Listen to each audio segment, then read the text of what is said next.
A business archive is a memory of the business. It charts the expansions, developments, innovations that make us the company that we are today. The archive is essentially one enormous evidence store that proves where we've come from. The records show how we've changed, innovated and survived.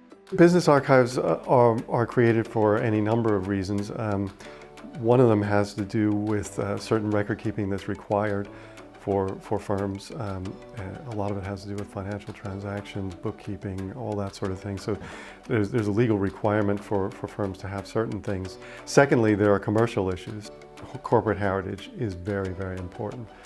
Obviously, history and heritage and authenticity can be real drivers for growth for the business, but also supporting those marketing and innovation projects, whether it's a new product or a new pack design, or whether it's actually a legal case and protecting our trademarks. The archive can play a role in all those touch points for the business. And authenticity means a lot to consumers in this time. So having a really genuine narrative based on history and heritage that can be authenticated by an asset like the archive is really important for us.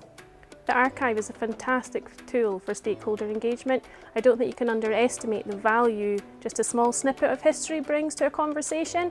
That it can bring emotional responses and it really helps engage with the public. Well, business is very important to the country, and I think it's something that we forget. It's business that makes everything. Trying to capture the evidence of how people lived in the past, what affected them, and it's business that's the biggest influencer on people. So capturing the archives means you can get an opportunity to understand how people were living. The records are used by all sorts of people. They're used by teachers who bring working parties in on projects. They're used by people on family and genealogical history because you can trace families through and these things too. But they're mainly used by people, students and professional historians and economists and historians who are interested in the labour relations, who are interested in the cost of living, who are interested in the working conditions and all of that kind of thing. So it's really a cross-section of society. Different interests will use the same records for different purposes. So we were actually brought to the archives for a group project that we have. And we were actually looking into the business links between Scotland and Cuba in the 19th century.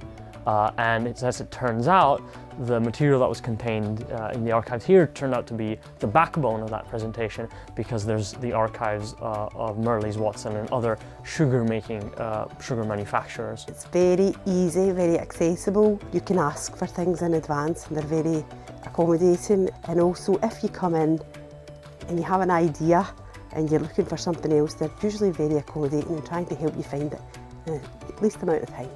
Archives are important for anything to do with primary sources, or even wanting to add that extra element to an essay. Archives are really important, so I expect that I will be here again.